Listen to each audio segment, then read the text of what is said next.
转来看国内消息，伫咧宜兰南洋女中学校是最近发现讲，礼堂窗仔玻璃拢向弹甲一空一空，怀疑是有人开枪，报警察来处理。认定是有人用空气枪所来弹的，到底是有人来恐吓，也是好算乌白弹？详细搁来调查。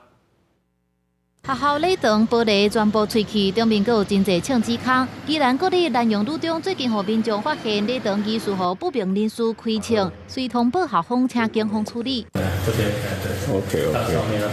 目前是歇热期间，不过校园内也是有将近400位学生上暑期辅导课，传出枪击事件，校园是引起惊吓。不过也有学生认为这是有人跳岗变鬼变怪。是调皮捣蛋啦，我们还好。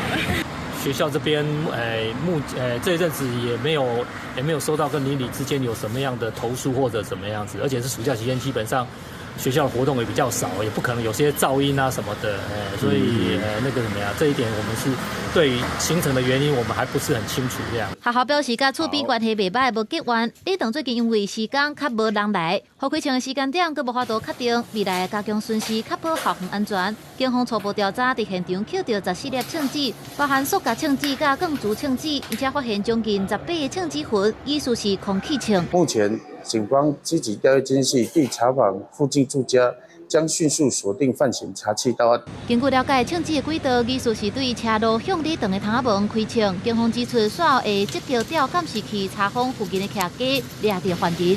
记者综合报道。